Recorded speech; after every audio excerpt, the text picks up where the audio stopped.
Hi, this is Gabriel. Yeah. We are doing this Facebook Live because the market has been very tumultuous. It is something that we have not seen for a long time.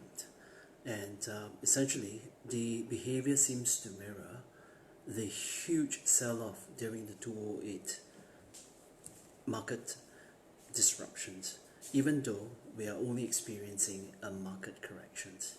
Now, as you know, for many of my students, we have not been able to fly this quarter. Hopefully next quarter we should be able to fly because we need to teach REITs as we have been doing so in the last 11 years in Malaysia, Thailand, Singapore, as well as Korea.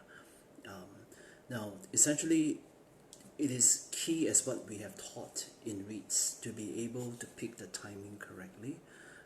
Essentially, if we look at some of the things that the press has written about us, now, bet big in times of crisis. Now, that's basically on me.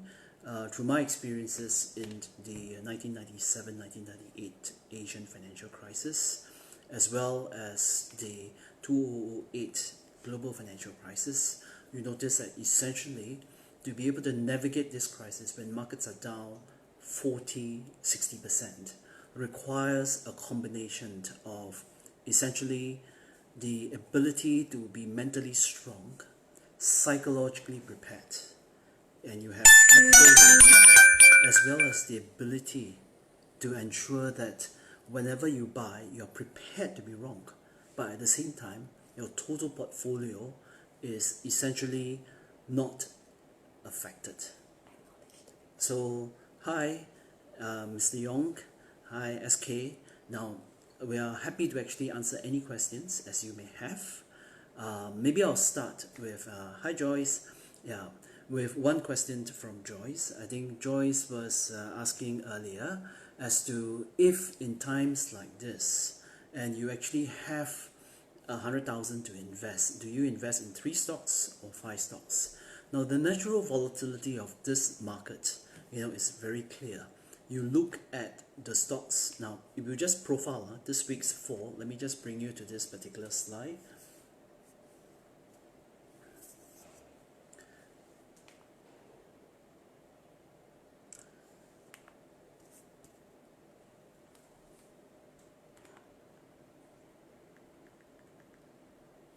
These are the top 10 stocks that have been hammered. This in the past 1 week.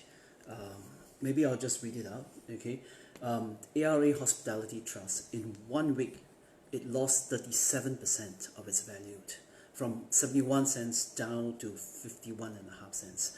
Now, this is unprecedented because in 2 days, ARA lost 30% of its value. You are saying that almost 30% of its hospitality trust units have been sold off. Now, the likes of basically the others like Capital, Pacific Oak, Manulife, these are US REITs in the office space. These are the ones that we warned in our classes that it's too early to invest because, you notice that the US dollar have been very strong, in the prior run up to this sell-off. That's why we have warned in our classes that essentially it is something that you must be very careful. And this sell-off, now if it further sell-off, it may present you the opportunity to be going in, especially if the US dollar is on the move down. Hi Agnes.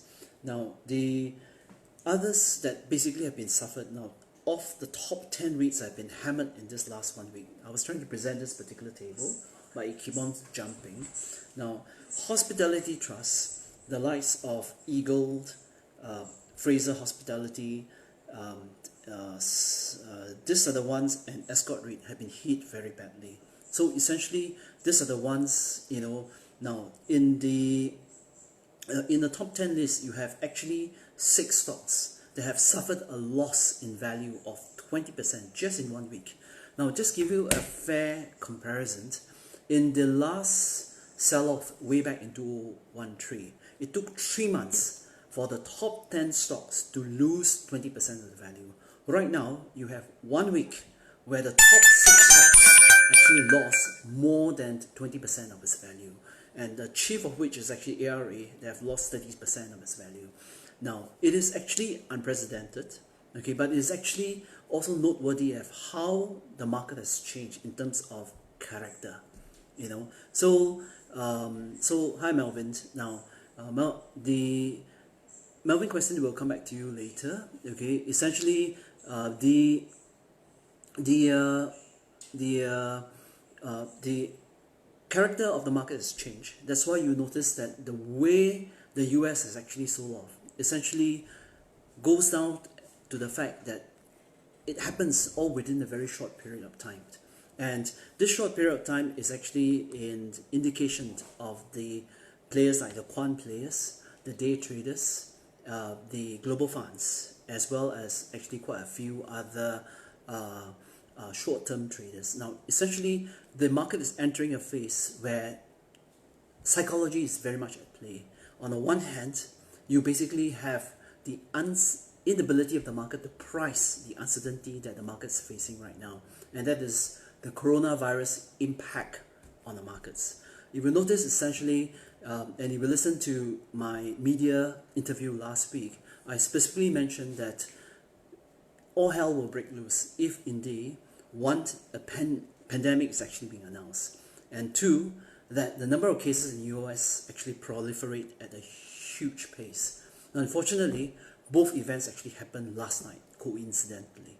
Now, essentially, this is the key uncertainty. Markets don't like uncertainty, least of which is that it doesn't know how to price in this uncertainty. So now there will be a tug of war between on the one hand, that is essentially the likes of the central bankers, the presidents, and the prime ministers trying to restrict and to actually enhance liquidity in the system, you know, as well as actually the fear of investors. Now, generally in market crisis like this, investors will sell off first before they will actually be asking any further questions. So this is where we are at the market. So let's bring on to the questions now. Now, the first question actually came from Joyce, which is, or rather Melvin.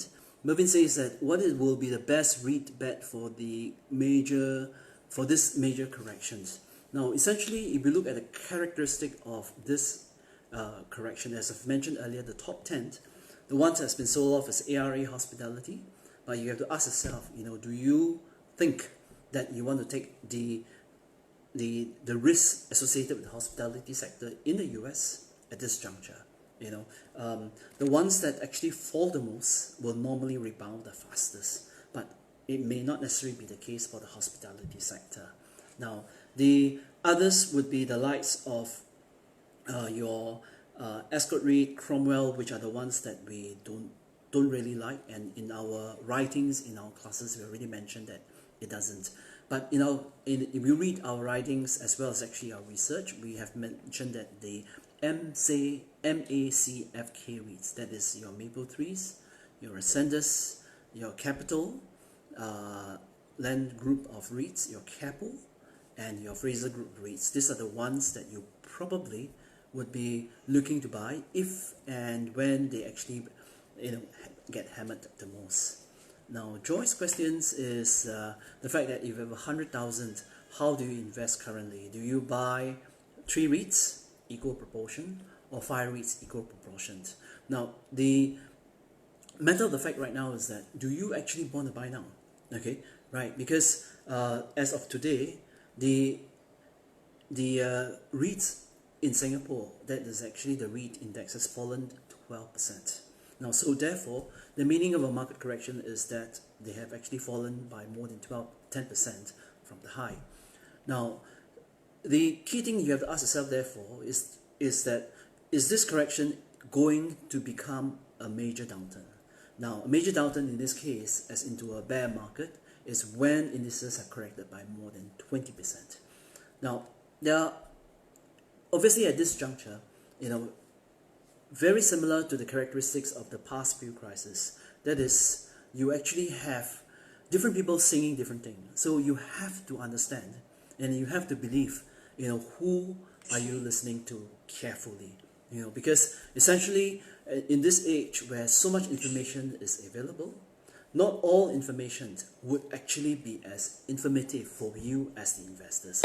some may actually wrangle your psychological makeup, and therefore it is very important when you pick up the stocks, not to be to pick the stocks that fit more your personality. Let me just give you an example. If you like the high risk, topsy-turvy kind, hospitality REITs, because of the nature of the sell-off, will be something you'll be looking at. Now, but do you want to take the bet? Now, if you take the bet, do you go for escort REIT, which is probably well, in terms of their European assets, more well insulated as opposed to those other REITs like your ARA that that's affected by day room rates, so to speak. So that's the kind of thing that you enter your mind.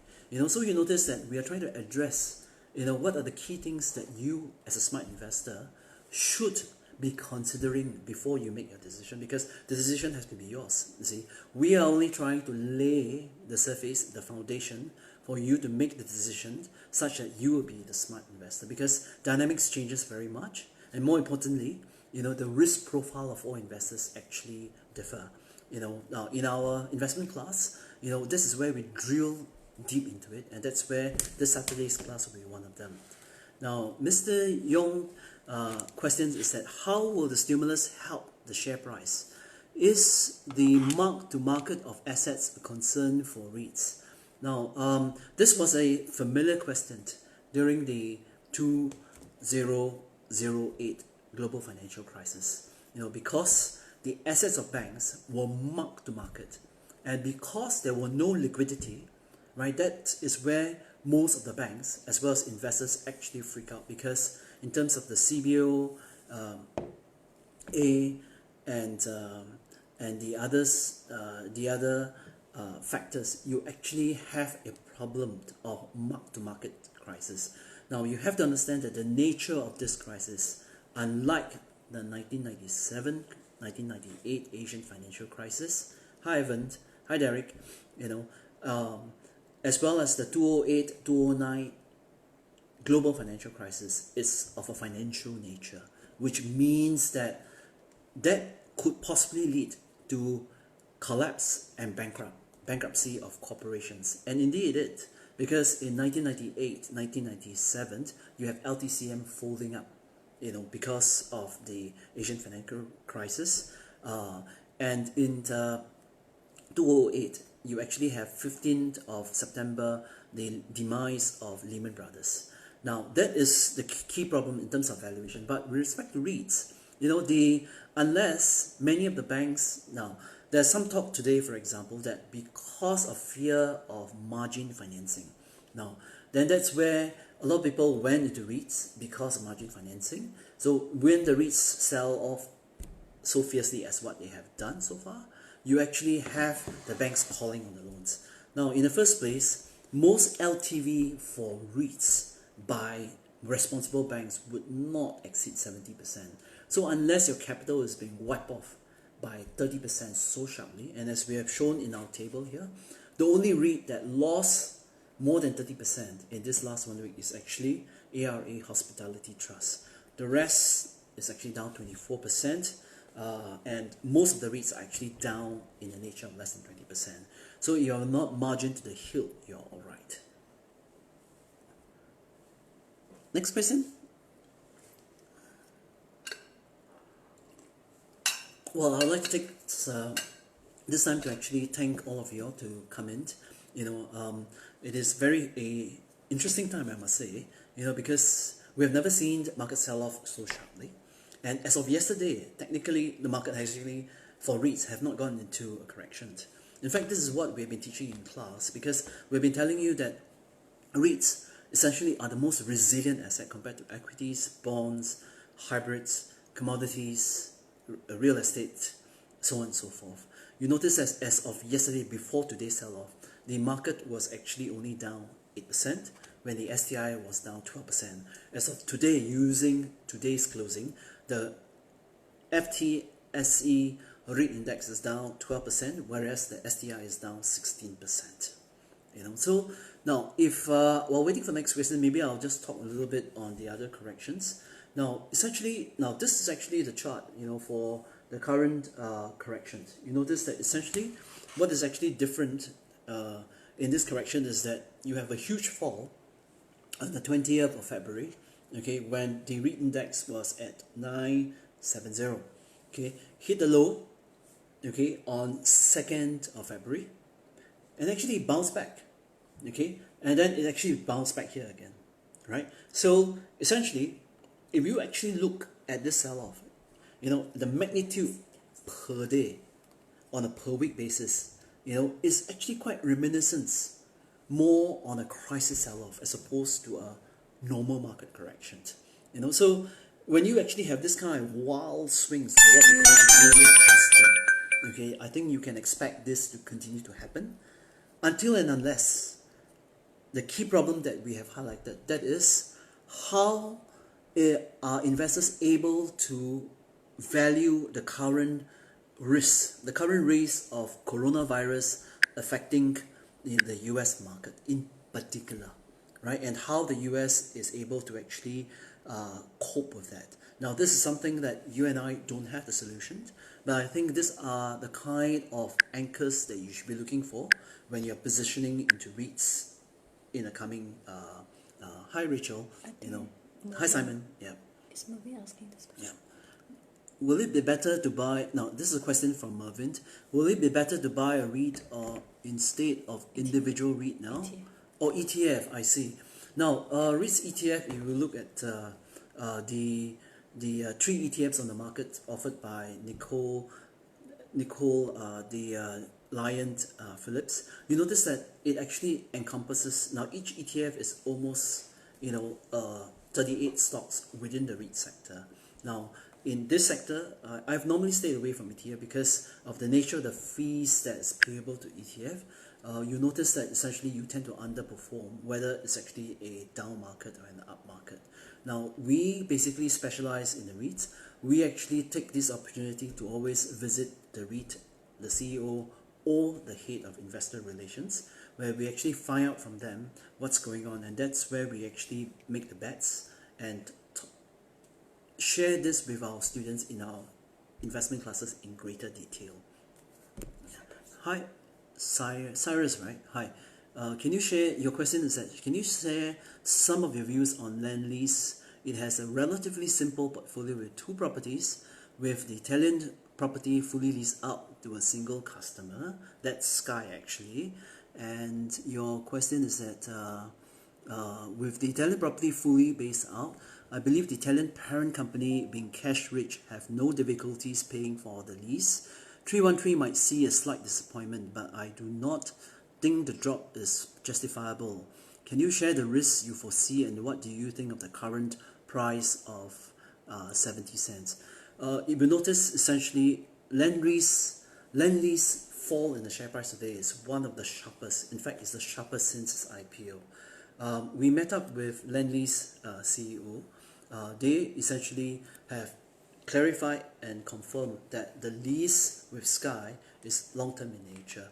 The lease contract essentially is actually long-term, and is actually has very, very little risk for non-renewal. In fact, the deposits that they receive actually put their will at a very long period that is actually more than 12 years.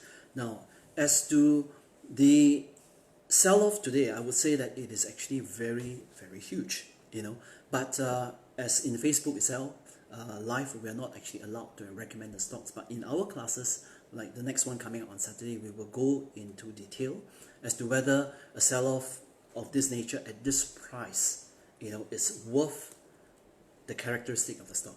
But it's noteworthy that 313 essentially has a WALE of 1.6 years, where the passing rental currently versus the old rental, the passing rental is above the old rental. So if you just renew based on the rentals that are up for renewal this year as well as next year, you actually get a better reversion. So that's on Lendlease. But of course, in our Saturday's class, if you're interested, do join us. Then we can go through in detail to therefore answer the question whether at 70 cents is justifiable, not only just for Lendlease, the other retail stocks as well as the other stocks. Thanks. Now, I'll just move on to SK. SK mentioned that if you're holding some REITs, should you sell and buy back at lower price? For example, like Capital Land, China, and EC World. In my latest article, I have mentioned that and if you have a chance, please read them because essentially I've termed it as a beautiful correction because it's a beautiful correction because let me just show you this chart. Okay, right, since you mentioned Capital Retail China,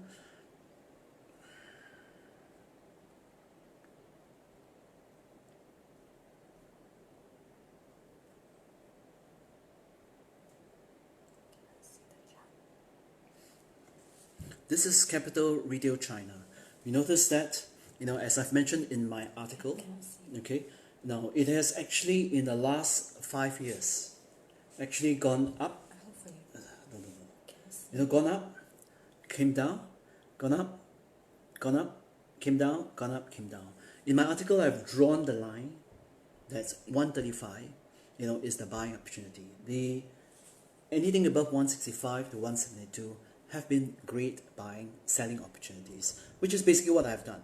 All right. So the fact that the last run up, when it actually went to 165, 172 just last month, that is rather in January, just before the Chinese New Year, actually allowed me to actually offload some of them. And in my article, I actually say that I did sell, and then and at this price, like today, after selling at 165 and at 130, it does look very, very interesting, because the dividend profile doesn't changes. The 14th assets that they have in China, essentially it will even be enhanced further because of a little bit like what 313 in Singapore was actually exhibiting. That is actually the Capital Mall Alimuntun in Harbin, as well as the one in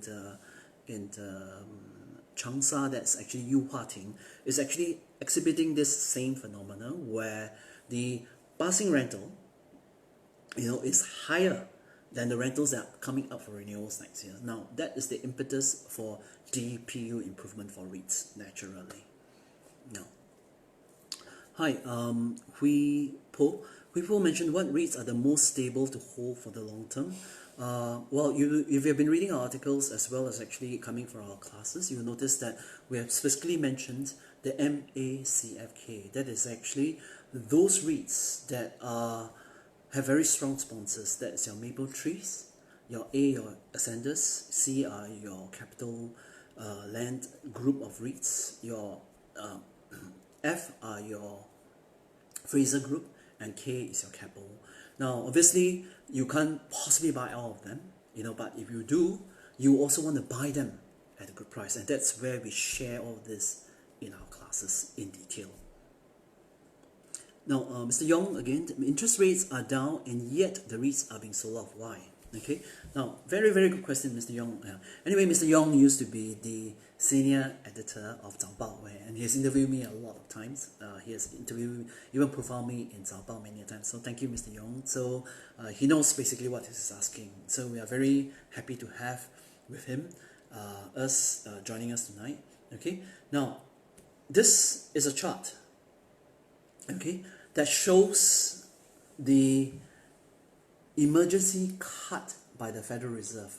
Emergency cut in between meetings, that is in between Federal Reserve interest rate meetings, and the magnitude of 50 basis points. You notice that in the past few years there have been 1, 2, 3, 4, 5, 6, 7, 8, 9 cuts.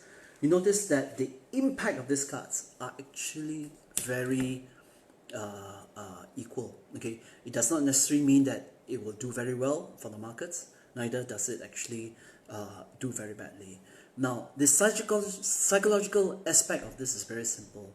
Now, in between the interest rates cut, the interpretation is this, like in this time when a cut happens, okay, people actually fear that the Federal Reserve is running out of ammunition. After all, after this cut, the interest rate has fallen to 1%. Now, 4 more cuts will bring us to 0. Now, can you fathom whether the US will have negative interest rates, and how will it function? This is something that it creates another major uncertainty for the market. and the market doesn't know how to value it at this juncture. But if the crisis actually settles soon, you notice that this lower than expected interest rate will actually bring us back, way back to the period just after the global financial crisis. That's between 2001 to 2013. And if you notice, in 2013, we had one of the best run in REITs because of low interest rates. Hi Patrick. Now, let me just, Patrick's question is, which REITs will bounce back after COVID-19 was over? I think we mentioned this earlier, but we will delve this very much deeper into our class on Saturday. So if you do attend, that would be great. Okay? Yeah. So, yeah. It's shipping, it's attending. Okay. Sorry, my wife is helping me, so we want to make sure that all questions are actually being answered. Hi, Jolene. Now, I believe escort REIT is affected badly with the coronavirus happening around the world. Should I sell it and buy a better REIT now? Now, Jolene, the key thing is it would have been better if you had sold it before it actually came down, right? Just before Chinese New Year, escort REIT was at 135. If you notice that escort REIT CEO actually came for my baby's shower, at that time the share price was 125. So from 125 it ran up to 135. You know, so now just after Chinese New Year is 24th. Now is the date. So it's 1.5 months. The share price come down to $1. You know, so I think if you notice that essentially it doesn't change in its profile, you know, then what is your basis of selling it other than fear? Okay, the next question you need to ask is that, has the fundamentals of escort REIT actually changed? In fact, if you look at the last set of results, that's the first quarter results, yes, there's actually capital distribution at the DPU. That's why the DPU went up to, I believe, 2.12 cents. So it means that on a yield basis based on today's price, it is trading at 8%, 8.2% currently. One of the highest yields since its listing way back in 2006. You know, so there should be a fundamental reason why you want to actually sell it. You know, so it's something that therefore you have to ask yourself. Okay, do you therefore also have a better stock to buy at a better valuation? You know, this will then help you to make your decision. Hi Rachel. Now, what will be the strategy from this point onwards? Do you expect the global sell-off to continue? Now, I have to tell you that if I know the answer, then I will be a god. Okay, but right now I'm only Angel Gabriel, as the Lord has actually sent me to here. Right, we specialize in REITs, and we have been doing so, teaching for the last 31 years. We have actually lectured for SGX, IBF, Institute of Banking and Finance, Asian Development Bank, various banks, and right now we trained many of the proprietary traders and of the top banks and the family offices. Now, what do we train them in? We train them in the mental aspect of picking market bottoms. We train them in actually managing their portfolio such that in a crisis like this, we are able to preempt that. And how are you able to use your capital, you know, to use options and to be able to use the proper margin financing to actually leverage up when a swing is about to turn, you know. But if I may, I'll just try to ask you to actually ask yourself, okay, that before you do any major investments, you know, you have to actually ask yourself whether this downturn will, or rather this correction will become a downturn. If it does, then essentially all bets are off, because if it's going to be a downturn as what happened in the 98 crisis, Asian financial crisis, and 2008 Asian global financial crisis, then you will have more downside. But now, rest assured that the nature of those problems then will of banking financial problems. You know, as earlier on I've mentioned that with the collapse of LTCM previously, as well as actually Lehman Brothers, this will of financial nature. But right now, you actually have in a coronavirus impact that is actually an epidemic impact becoming a pandemic impact, and that's how the stock markets actually is interpreting it, or basically being affected because of this. Now let's move on to Karen. Okay, hi Karen. US Treasury bill is below 1% all the way down to 30 years. Yes, for the first time on Wednesday, all spectrum of the Treasury bill was below 1%. This is history making. Now, US dollar rates up to 30 years were about 0.55%. What is so different this time around as compared to the past? Now, in the past corrections or even crisis proportions, first and foremost, okay, US Treasury bills performance right now, okay, is Karen, you're coming for the class on Saturday. We will be showing you this particular chart.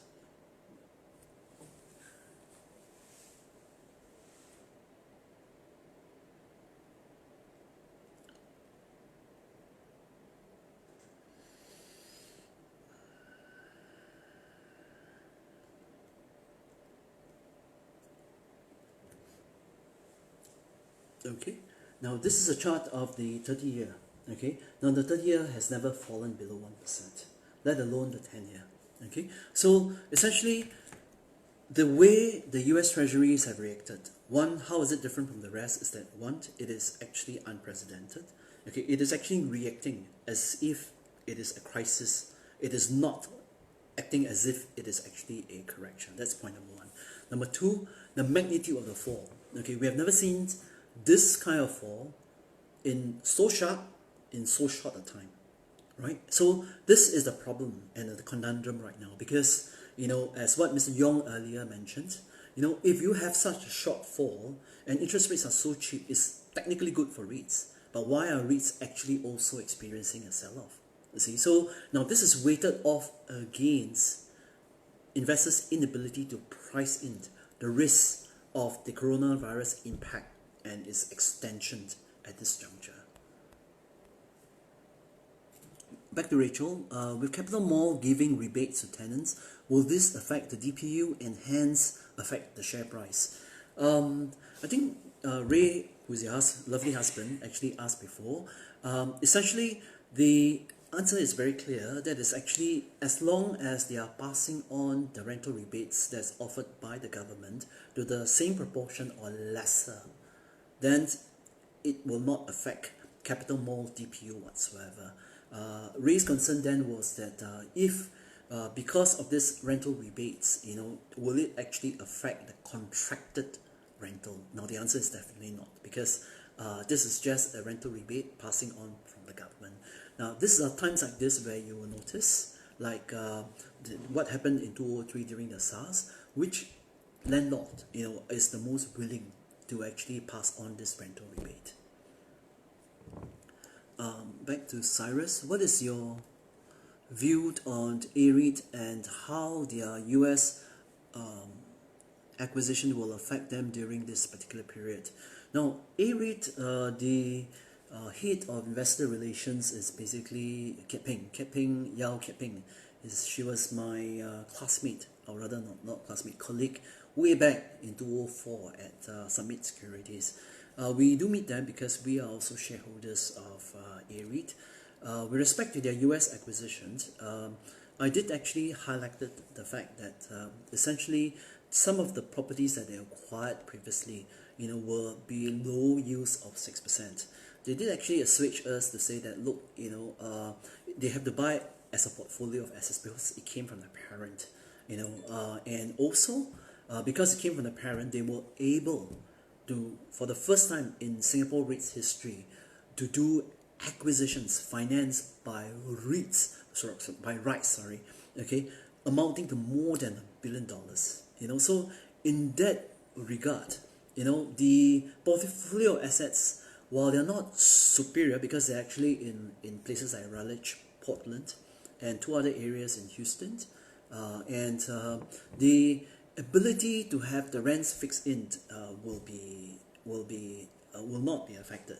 It's not like ARA Hospitality where the day rates, because people do not go out, stay in the hotels, and because of the clampdown in areas like New York City, the rental rates will be affected. With regards to AREIT, their assets, they are all based on a contractual basis, and in fact, if we look at the WALE of the US assets, they are actually very high, and actually they enhance the whole portfolio WALE. That is actually a weighted average lease period. Patrick's question, if COVID lasts for 1 to 2 years, how will it affect escort REIT, including the dividend? Oh boy, it will be very bad then if it's actually 1 year or 2 years. In fact, 1 to 2 years, then the world will go into a deep, deep recession. As you know, Patrick, Patrick is a good friend. I think his the longest, you probably lived through 97 crisis, you lived through 2008 crisis. You notice that the longest crisis in our era, those of us who are more than 50 years old, you will notice that essentially the longest time in which the crisis actually stood hold was for 15 months, where the market was just down, So in that regard, it will actually affect the DPU for escort. But you have to understand that for their assets in Europe, that's actually in Belgium, France, Germany, it's actually on master lease, meaning that that they will still get the DPU, even if their barometers benchmark for performances is actually not being met at the respective hotel level. But of course, if it lasts for so long, then you will actually have a case where the hotels will renegotiate with escort REIT when it's actually up for renewal. I'll just take a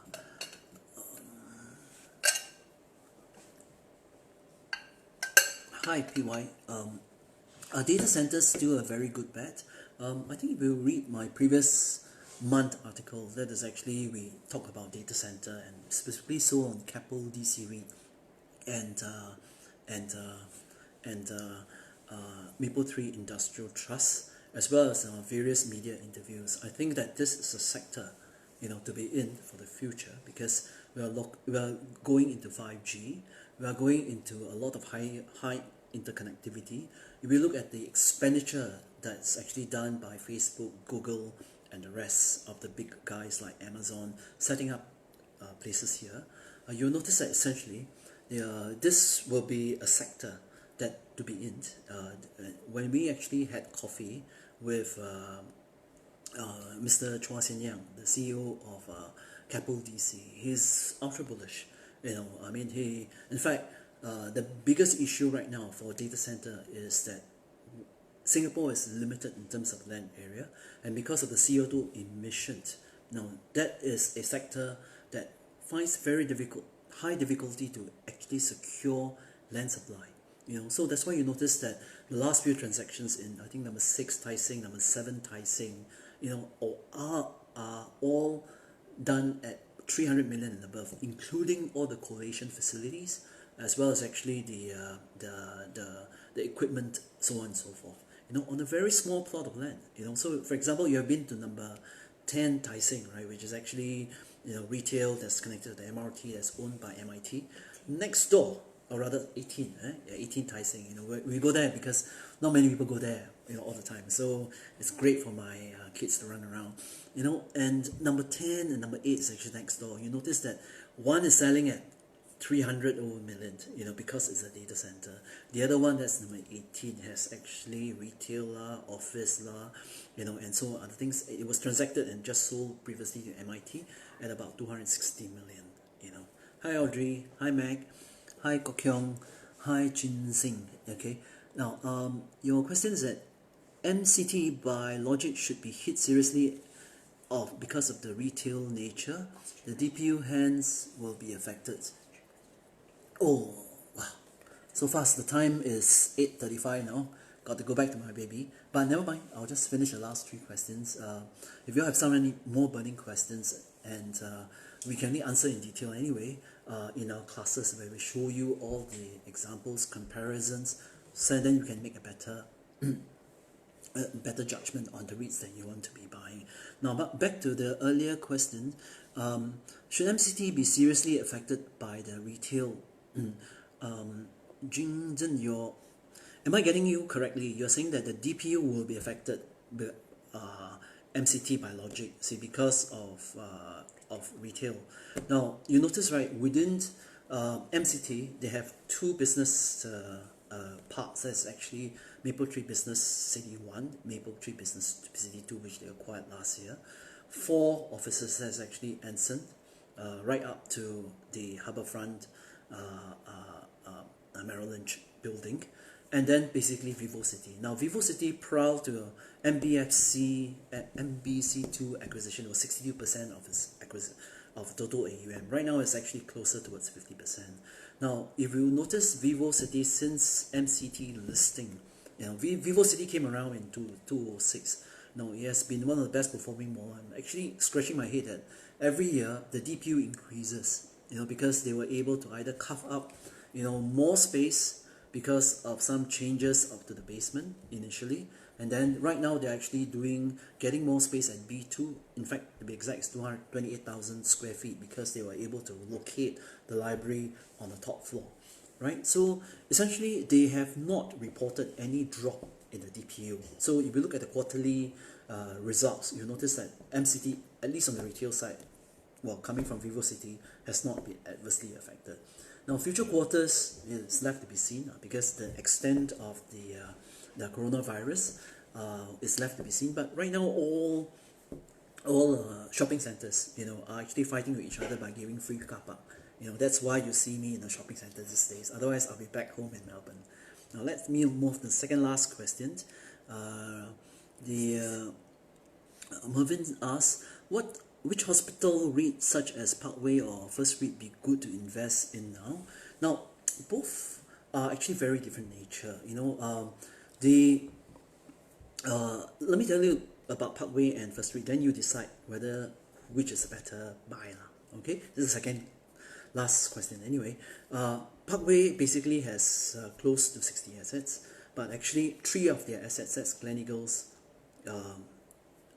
Mount Elizabeth and Parkway East, actually comprises about 67% of its total AUM. The rest of the assets are actually nursing homes in Japan. Now, so this has been driven, by the share price has been driven principally by these 3 assets, even though they have close to 60 assets. So you are buying for stability. You are looking at that's what Parkway Life actually proposes, but therefore the yield is not so strong. Basically it's less than 5%. It has been less than 5% for the longest period. Even with today's pullback, I believe it went down to 336. The yield is just a notch above the 4%, still under 5%. Now, First REIT, unfortunately, has been sold off quite badly. It's actually down from $1 down to 90 cents, and it broke to 87.5 cents today. So the yield currently, based on 2.15 cents, if you analyze it, you are actually getting close to 10% yield. Now you have to ask yourself, therefore, is 10% yield good enough for you versus Parkway on a yield basis? But in terms of quality and resilience of assets, that's another way to be looking at REITs, not just pure yield. Now, let me just take on the last question. Now, hi Ishan, hi Teck Wan. I hope I didn't miss anyone before I answer the last question. Now, Jim, no more last question, is it? Okay, so. Clash with the Prime Minister timing. Oh, okay. Oh, so sorry, man. I didn't know that this clashed with the Prime Minister's presentation, so I think I shouldn't be taking his limelight. Yeah. So, you have further questions? Please feel free to join us for our class this Saturday. We still have very limited spaces. We're taking all precautions essentially. That's taking temperature, making sure that there's very little contact. But unfortunately, this are times of very high volatility. And you notice that essentially when in terms of high volatility, you will notice that there's a lot of psychological element in making your REITs decision, your stocks decision of choice. It's not easy unless you have been able to navigate it through. In my life, I'm lucky to have navigated 2 big crises. In fact, if you include 1987 crash, 1989 crash, then it's actually 4 crises. And in terms of REITs correction, the last 4 years, the last 10 years actually 4. So thank you very much, ladies and gentlemen, and God bless you, and please take care. Yeah, good night.